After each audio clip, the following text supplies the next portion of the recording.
जय हिंद दोस्तों। हिंदुस्तान ने 74 देशों को गेहूं दिया, लेकिन पाकिस्तान आटा के लिए रो रहा है। आटा नहीं है उनके पास, खाने के लाले पड़ गए हैं। तो जब एक पड़ोसी दूसरों को बांट रहा है, तब एक कंपटीटर, वो हमको कंपटीटर मानते हैं, लेकिन हम नहीं मानते हैं, वो हमारे लायक है ही नहीं। तो लेकिन वो ज़बरदस्ती अपने खुद को हमारे कंपटीटर मानते हैं। तो उनके पास खाने का गेहूं नहीं है, आटा नहीं है। तो यही कुछ सवाल लेके निकल पड़े हैं सना अमजद जी पाकिस्तानी पब्लिक से पूछने के लिए कि क्या बात है, हिंदुस्तान दूसरे देशों को जहाँ गेहूं बांट रहा है, वहाँ पाकिस्तान खाने के लाले पड़ रहे हैं, पाकिस्तानियों को रोटी नहीं मिलता है। यही कुछ सवाल लेके वो उन्होंने निकले हैं। तो क्या उनके जनता का राय होता है, लोग क्या बोलते हैं, ज़रा देख लेते हैं। स्वागत है आपको मेरा चैनल, आप सभी का चैनल प्रताप कुमार शो। चलिए शुरू करते हैं। अस्सलाम वालेकुम, नमस्ते, सत श्री अकाल। मैं हूं सना अमजद। नाज़रीन, जैसा कि आप सब जानते हैं कि इस वक्त पाकिस्तान में आटे का बहरान चल रहा है।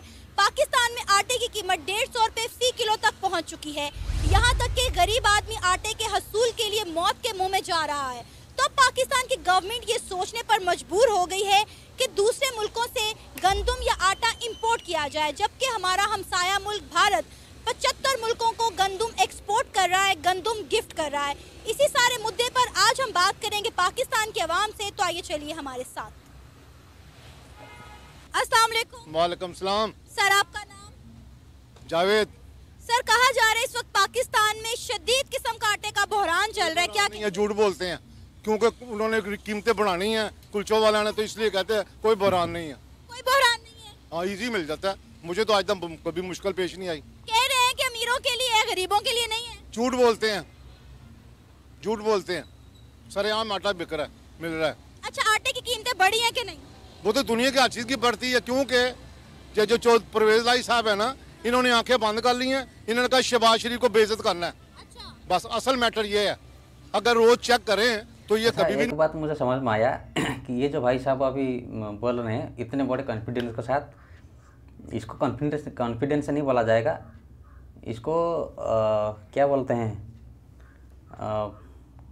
कोई जैसे पॉलिटिकल पार्टी का कार्यकर्ता जैसा लग रहा है। मतलब ये शहबाज शरीफ का फैन है। तो उसके सरकार में रहते हुए जब आटा का प्राइस बढ़ रहा है और ये सवाल गलती से उसी का सामने चला गया है माइक, तो वो सह नहीं पा रहा है, इसीलिए बकवास करे जा रहे हैं। मुझे ऐसा लग रहा है ये हमारे देश में भी ऐसा होता है। चलते हैं, देखते हैं। नहीं पड़ेंगी। अगर कोई चौकीदार आंखें बंद करेगा तो चोरी शुरू हो जाएगी। वो चौकीदार है, उसने आंखें बंद कर ली हैं, उसने कहा नून को मैंने बदनाम करना है, फिनिश। असल मैटर ये है। हमारे हुक्मरान भी कह रहे हैं इस वक्त कि इस वक्त जरूरत है कि हम दूसरे मुल्कों से गंदम इंपोर्ट करें। चलिए अगर बात कर लेते हैं, अगर फॉर एग्जांपल पाकिस्तान में आटे का बहरान है भी, तो हम किन ममालिक से गंदम इंपोर्ट कर सकते हैं? मेरा ख्याल है इतनी यहाँ पे गंदम है, ये बेच देते हैं, उसके बाद शार्ट होते मंगवाते हैं। असल मैटर ये है, अपनी ना बेचे तो ना मंगवानी पड़े। कहा जा रहा है कि बहुत ज्यादा गंदम जो है वो अफगानिस्तान भेजी जा रही है, इसीलिए भेजते हैं। चौकीदार वहाँ पे बिठाए नहीं हुए, क्यों भेजते हैं ये मुझे बताएं। अफगानिस्तान का बॉर्डर नहीं है या रास्ता खुला है, बॉर्डर है ना, तो ये क्यों यहाँ पे जाने देते हैं? मैं यही आपसे जानना चाहती हूँ कि अफगानिस्तान में गंदम क्यों भेजी जा रही है। हम वैसे कहते हैं अफगानिस्तान पाकिस्तान में दहशतगर्दी कर रहा है, फिर हम वहाँ पर गंदम भी भेज रहे हैं। वो दुनिया की हर चीज भेजती है, गंदम क्या होती है? इनको पैसे मिलने चाहिए, बस फिनिश। पैसे पकड़ाएं, जो मर्जी आदमी भेज देंगे। गंदम क्या होती है?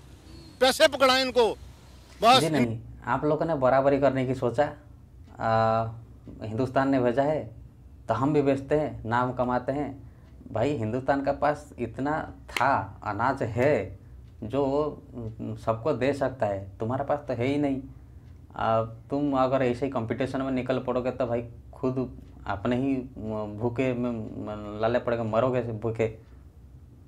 इनका दीन मान पैसा गाना नहीं बना हम सन माल बहुत साढ़े मूड बने ये मां पैसे तो विकने की कौम है, इन्हें पैसा पड़ाओ जो मर्जी काम कराओ, आगे गल करो। इस वक्त इंडिया हमारा हमसाया मुल्क, जिसे हम कहते हैं हमारा दुश्मन मुल्क है, 75 मुल्कों को गंदुम एक्सपोर्ट कर रहा है, गंदुम गिफ्ट कर रहा है। और पाकिस्तान में देखिए गंदुम के क्या हालात हैं। वो कौम परस्त हैं, हम कौम परस्त नहीं हैं, हम पैसा परस्त हैं। फिनिश।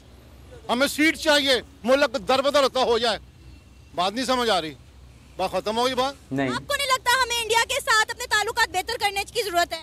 नहीं क्यों नहीं करने चाहिए ने, लेकिन गल ऐसा ना कि उन्हें सानू बांध दी थी, असं ओरी खातर फौज में पैसे लाने पे, वरना सानी किसी दुश्मनी नहीं। ऐसा ही ना, इन्हें पावर नहीं, ताकत पैदा करो। फिनिश। ताकत नहीं पैदा करते पे। आपको लगता है कि इंडिया के साथ जो इम्पोर्ट एक्सपोर्ट बंद हो गई है वो खुलनी चाहिए? नहीं बंद के चंगा किया, लेकिन बारे बड़ा सस्ता है। उन्हें तो गौर करना है, गौर हकम गौर करना ना, लेकिन इन्हें ताकत पैदा करें। फिनिश। ताकत नहीं पैदा करते पे अपनी, एक कमजोर ने। इंडिया तगड़ा है, हूँ इन्होंने पूछो ना जाके होने कहोगे पाकिस्तानी बड़े तगड़े ने, वो खाक तगड़े ने। इंडिया ने आजाद कश्मीर है, ए मकबूजा कश्मीर है, वो कुटन डे है। इन्हें ताकत ही नहीं कि हमसाए जाके बचान। आपके हमसाए में अगर शोर हो रहा हो, बीवी को मार रखा आप छुड़ाने जाएंगे? नहीं जाएंगे। आप अपनी ताकत देखेंगे, अगर वो बदमाश होगा फिर आप नहीं जाएंगे। वो तगड़ा है, हमसे बहुत तगड़ा है, क्योंकि वो कौम परस्त है। इंडिया में बड़ी गुर्बत है, फिर भी वो कहते हैं हिंदुस्तान जिंदाबाद। हम फराडी हैं। लेकिन सर आप ये देखें, जिन्हें ताजल ने पैसे फड़ाओ उन्होंने, लोग करोड़ों रुपये का माल अगे चुक जाते हैं इस नीयत नाल कि सवेरे दिहाड़ी लानी है। तो कुरान ने मना किया है, कहना जखीरा दो दी गुणा है, रोज कर देना। बात समझ आई मेरी? हम फ्रॉड हैं, हम अपने को सही करें तो फिर जिससे मर्जी तिजारत करें। इसीलिए इंडिया तरक्की कर गया ना। इंडिया कहाँ से कहाँ पहुँच गया। कौम परस्त है। चाचा जी का बात सुनकर अच्छा लग रहा है यार, मज़ा आ रहा है। बात बात में फिनिश समझा देते हैं। फिनिश। हिंदुस्तान बहुत ताकतवर है, चाचा को मालूम है, पता है। चाचा आई लव यू। बस फिनिश। हम कौम परस्त नहीं है, असि पता कहने वो कैद हमने हमें पाकिस्तान बनाया। लो, इनको आज़ादी पता ही नहीं क्या है। बात समझ आ गई मेरी? तो इनमें फॉल्ट है, ये अपना फॉल्ट सही करेंगे सब चीज़ सही हो जाएगी। इनमें फॉल्ट बड़ा है, ये अल्लाह को मानते हैं लेकिन यकीन नहीं रखते। ओए होए हो, बात समझ आई? आई एम मुस्लिम ना दे मुसलमान, सब ने क्रिश्चियनों के कपड़े पाए हैं। हाय हाय हाय हाय, कितनी तकलीफ दे बात है। हम मुस्लिम, जन्नत के हम ठेकेदार, और पाते हम क्या है, पहनते क्या है? क्रिश्चियनों के कपड़े। बेड़ा मुड़ा था। सर क्या नाम है आपका? जिशान। जिशान, क्या करते हैं आप? ये मेरी दुकान है आटे की, आटे का काम करते हैं। आटा और चावल वगैरह का। जी आपको पता होगा इस वक्त कहा जा रहा है कि पाकिस्तान में आटे का बहरान शदीद किस्म का शुरू हो चुका है। कई गरीब लोग जो हैं वो दिन रात दुकानों के बाहर लाइनों में लगे हुए हैं आटे के हसूल के लिए, और कई गरीब लोग अपनी ज़िंदगी की बाजी भी हार रहे हैं। आप डेफिनेटली आटे का काम करते हैं, तो हम आपसे मौजूदा सूरत हाल जानना चाहते हैं कि इस वक्त क्या सूरत हाल है पाकिस्तान में आटे के बहरान की।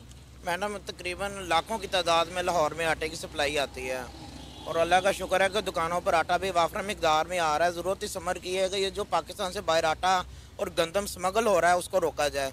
पाकिस्तान से बाहर कहाँ आटा और गंदम स्मगल हो रहा है? मैडम, सोशल मीडिया पर हाँ वीडियोस आती हैं, डेली की बुनियादों पर अफगानिस्तान में ट्राले जा रहे हैं, बड़े बड़े ट्राले, उनमें डेली के हिसाब से जो है ना ये जा रहा है। उसको स्मगलिंग को रोकने की ज़रूरत है। और फर्दर ये कि 101 ट्रकिंग पॉइंट्स हैं जिनके ऊपर डीसी साहब लाहौर ने अपनी खसूसी शफकत और तवज्जो का मुजाहरा करते हुए आवाम के सहूलत के लिए ट्रकिंग पॉइंट्स बनाए हैं, और तकरीबन 60-65 हज़ार से ज़्यादा थैला तो सिर्फ ट्रकों पर मौजूद है, और जो डेली के बुनियादों पर आ रहा है। तो वो ट्रक पाकिस्तान में लाहौर में एंटर भी हो रहे हैं या नहीं? नहीं, ये सिर्फ मैं लाहौर की बात कर रहा हूँ। ये सिर्फ लाहौर में 101 प्लस जो है ना वो पॉइंट्स मौजूद हैं, जो डीसी साहब ने स्पेशल तवज्जो ली है। रेवेन्यू ऑफिसर्स वहाँ पर मौजूद हैं, बड़ी सख्त स्क्रूटनी और जो है ना उसके मॉनिटरिंग के साथ ये आटा जो है सेल हो रहा है। अच्छा, कहा जा रहा है हुकूमत पाकिस्तान की जानिब से कि इस वक्त की ज़रूरत है कि हम दूसरे मुल्कों से आटा इंपोर्ट करें। आपको लगता है कि हमें किन किन ममालिक से आटा इंपोर्ट करने की ज़रूरत है या गंदम इंपोर्ट करनी चाहिए?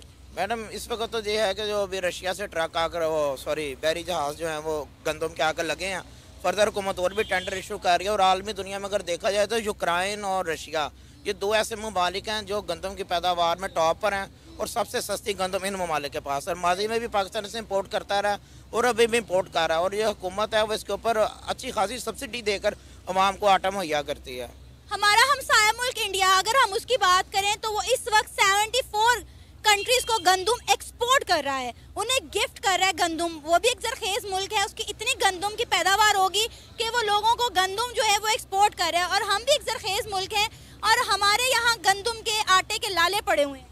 मैडम अगर देखा जाए तो इंडिया और पाकिस्तान की सरजमीन में या मिट्टी में कोई फ़र्क नहीं है। जो बीज वहाँ पर है वही बीज हमारे यहाँ भी वही नस्ल काश्त होती है, कोई ज़्यादा फ़र्क नहीं है। ज़रूरत इस समर की है कि वो बॉर्डर कंट्रोल के ऊपर अपनी पॉलिसी पे अमल करते हैं। हमारे यहाँ ये बात नहीं है, हमारे यहाँ मुनाफाखोर ज़ख़ीराअंदोज़ लोग हैं और मॉनिटरिंग सख्त होनी चाहिए। तो मेरा नहीं ख्याल है कि हमें को ज़रूरत पड़ेगी किसी भी मुल्क से जो है ना गंदम मंगवाने की। पाकिस्तान भी अल्लाह का शुक्र है छोटा रकबा है हमारे पास, लेकिन हम 5वें नंबर पर हैं गंदम के प्रोडक्शन में। आपको ये नहीं लगता कि हमें दाएं बाएं दूसरे मुल्कों की जानिब देखने की बजाय अपने हमसाए मुल्क इंडिया से गंदुम इंपोर्ट करनी चाहिए? क्योंकि अगर वो बाकी कंट्रीज को दे सकता है तो पाकिस्तान को भी दे सकता है। मैडम मेरा नहीं ख्याल कि कोई ज़रूरत है, ये पॉलिटिकल से इशू है। अगर हम अपना बॉर्डर कंट्रोल ही टाइट कर दें, जो हमारी लीकेज होती है अफगानिस्तान और ऐसी जगहों पर जाती है, तो हमें किसी भी मुल्क से, इवन रशिया से भी मंगवाने की हमें गंदम ज़रूरत नहीं पड़ेगी। अच्छा, इस वक्त आटे का क्या रेट चल रहा है? मैडम इस टाइम सरकारी आटे का रेट 64 रुपये 80 पैसे चल रहा है लाहौर में, और उसके ऊपर दुकानों पर और ट्रकों के ऊपर आटा वाफर मिकदार में दस्तियाब है। मैं आपका लिस्ट भी आपके साथ शेयर करता हूँ जहाँ जहाँ पॉइंट्स लगे हुए हैं। आप जहाँ पर खड़े हैं सदूद अरबे में तकरीबन 1 से 1.5 किलोमीटर की जो है ना विसिनिटी में तकरीबन 4 ट्रक मौजूद है। फिर अवाम इतना परेशान क्यों है? अवाम आटे के लिए क्यों रोती फिर रही है? ये मैडम आपके जो है ना चैनल की तवज्जो से मैं बात करना चाहूँगा, ये जो पैनिक क्रिएट हो जाती है हमारी अवाम भेड़ चाल के पीछे लग जाती है। तो कोई डॉलर इकट्ठा कर रहा है, कोई सोना इकट्ठा कर रहा है, जो गरीब आदमी है वो आटा इकट्ठा कर रहा है। पाकिस्तान में आटे का बहरान चल रहा है, क्या कहेंगे? लोग आटे के हसूल के लिए मर रहे हैं। ये इन्होंने खुद बहरान पैदा किया हुआ है, आटे का कोई बहरान नहीं है। इन्होंने कीमत बढ़ाने के लिए बहरान पैदा किया हुआ है। यहाँ पाकिस्तान और लाहौर में आम गंदम है, आम आटा है, लेकिन ये 2 दिन जब्त कर लेते हैं, महंगा बेचना शुरू कर देते हैं। जो 1800 की चीज़ होती है दूसरे दिन पूछो 1850। मतलब चावल का मैं परसों पूछ करके वो 6000 रुपये था, आज पूछा वो 6500 रुपये का है। ये दुकानदार खुद अपना जायज़ मुनाफा कमाने के लिए सारे हरबे ये इस्तेमाल करते हैं। आप तक खबर पहुंची होगी कि पिछले दिनों एक बंदा आटा लेते लेते मर गया। वो तो बहुत दूर, वो बेचारा मजदूर था, गरीब था, वो आटा लेने में वो मिल तो गया उसे, लेकिन ले जा ना सका, तो भाई उसका इंतकाल हो गया। आपको नहीं लगता कि मुल्क में आटे का बहरान है? कोई बुरान नहीं है मुल्क में, बेशुमार आटा है। इन लोगों ने पैदा किया हुआ बुरान, इन्होंने खास करके। अच्छा सर, हमारे जो हुक्मरान है वो कह रहे हैं कि हम जो है आटा दूसरे मुल्कों से इंपोर्ट करेंगे क्योंकि पाकिस्तान में आटे की शॉर्टेज हो गई है। रूस से गंदम आ गई है हमारे, तो यही आटा जो है ये जो 1800 का दे रहे हैं ये 1500-1600 में देंगे, और वाफर मकदार में गंदम आ गई है। अच्छा, हाँ। आपको पता है कि हमारा हमसाया मुल्क इंडिया जो है वो भी एक जरखेज मुल्क है। इंडिया 74 कंट्रीज को जो है गंदुम गिफ्ट कर रहा है, करता है, आपको पता है। और अभी पाकिस्तान में जो आटे का बहरान चल रहा है, आपको लगता है कि सारी सूरत हाल में हमें अपने हमसाया मुल्क इंडिया की मदद की जरूरत है? वहाँ के मदद की जरूरत है, लेकिन ये नहीं ना वहाँ से लेते, ये इनकी तौहीन है। ये बाहर से रूस से इन्होंने ले ली है गंदम, इधर से नहीं ली। हालांकि बॉर्डर साथ है, यहाँ से गंदुम आती तो आसानी होती। वहाँ सप्लाई जो थी आसानी से आ सकती थी और कम पैसे खर्च आ सकते थे, लेकिन इन्होंने दूर से जाकर ली हर चीज, इधर से नहीं ली। अभी क्या चल रहा है आटे का रेट? अभी ये 15, इन्होंने बड़ा कुछ किया हुआ है। एक 10 किलो का वो भी इन्होंने खत्म कर दिया, 20 किलो का वो भी खत्म कर दिया, 15 किलो का दे रहे हैं 1800-1900 रुपए। मैं 1850 का परसों लेकर गया हूँ। 15 किलो का आटे का बोरा, 15 किलो का आटा, और अब पता नहीं 2000 में दे रहे हैं ये। अच्छा, कुछ जगह तो 2300-2400 में भी मिल रहा है। मिल रहा है जी, बताया है ना, इन्होंने अंदर स्टॉक किया हुआ है। कह देते जो थोड़े पैसे दे, कहते नहीं आ जाओ, और जो पूरे पैसे दे उनको कहते आ जाओ, अंदर आ जाओ। अपनों के खून सफेद हो गए। हाँ, सफेद इनका। ये पाकिस्तानी जो है ना, गधे टाइप के लोग होते हैं। अब हम तो गजब बेइज्जती है, फिर भी गधे हैं। इनकी जो हुक्मरान है ये सच में गधे हैं। मुझे नहीं लगता इनका हालत देख के कि सच में पाकिस्तान में आटे का कोई क्राइसिस चल रहा हो, ऐसा कुछ नहीं दिख रहा है। लेकिन इन्होंने, कुछ लोगों ने जो सही बोला है, ये प्राइस हैक करने के लिए, प्राइस को पैनिक क्रिएट करो, प्राइस को आगे बढ़ाओ, यही सब करने के लिए ये ऐसा सब पैनिक सिचुएशन क्रिएट किया गया है। वरना मुझे नहीं लगता इनको देख के। और दूसरी बात है, ये लोग जो झूठ हमेशा बोलते रहते हैं कि अफ़गानिस्तान, भाई तुम्हारा इतना औकात नहीं है, अफ़गानिस्तान को भेजने के लिए, आपने कोई भेजा ही नहीं होगा। और वो बोलते हैं कि स्मगलिंग होता है। कहाँ से स्मगलिंग होगा भाई, तुम्हारे पास इतना है कहाँ? ये सब सिर्फ ही तुम्हारा ये आवाम को सिर्फ ही एक क्या कहते हैं, तुम्हें एक झूठ बोला जाता है ताकि तुम यही समझो कि हमारे पास था लेकिन स्मगलिंग हो गया। असल में तुम्हारा जो सिस्टम है एकदम बेकार है, करप्ट है, बहुत बद से बदतर है तुम्हारा सिस्टम जो है। और इंडिया के बारे में उन्होंने बताया, जो पहले के चाचा आए थे वो बहुत बढ़िया बात किए थे। और एक बात है, इन्होंने रशिया गए थे, रशिया जाके तेल डील करने के लिए गए थे कि हिंदुस्तान को जितना रेट में तुम पेट्रोल देते हो हमको भी उतना ही में चाहिए। तो उन्होंने मना कर दिया, भाई क्या बात कर रहा है, कहाँ मूंछ का बाल कहाँ पूंछ का बाल। हिंदुस्तान अगर मूंछ का बाल है तो तू साला पूंछ का बाल है भाई, तुमको कभी नहीं मिलेगा। तो इन्होंने क्या हुआ, तो खाली हाथ तो आ नहीं सकते थे, तो उन्होंने डील कर लिया गेहूं का, वो भी साला डबल प्राइस में। क्योंकि जब ये वापस आते रशिया से तो यहाँ क्या मुंह दिखाते कि हम खाली हाथ आ गए। तो ऐसा ना करते हुए इन्होंने क्या किया, उधर गेहूं का डील करके आ गए और यहाँ बोल दिए देखा हमने गेहूं लेके आ गए। तो डबल जो पैसा दे के वो गेहूँ वहाँ से लाए हैं तो उसको तो उतना ही पैसे में बेचना पड़ेगा। तो यही है कारण वहाँ आटा का क्राइसिस होने का, मतलब आटा का प्राइस बढ़ने का। मुझे यही लगता है, बाकी बहुत आप सब समझदार हैं, बहुत कुछ समझते होंगे। तो भाई लोग आज के लिए इतना ही। और मेरा नया चैनल है, मुझे भी सपोर्ट कीजिएगा। कोई सब्सक्राइबर नहीं है, अगर कोई गलती से भी ये वीडियो किसी को शो हो जाता है तो प्लीज़ आप लोग सब्सक्राइब कीजिएगा, मेरा हौसला बढ़ाइएगा। नया शुरू किया हूँ तो शायद बोलने में अभी थोड़ा वीडियो बनाने के बाद मुझे बोलने का तरीका मालूम हो जाएगा। और उसमें कॉमेडी डालने के लिए भी कोशिश करूँगा, एंटरटेन करने की भी कोशिश करूँगा, बहुत सारा मसाला भी मिक्स करूँगा। लेकिन अभी फ़िलहाल अभी तो नया है कैमरा फेस करने में, तो शायद इसलिए मुझे कुछ प्रॉब्लम हो रहा है। मदद कीजिएगा, सब्सक्राइब कीजिएगा। जय हिंद।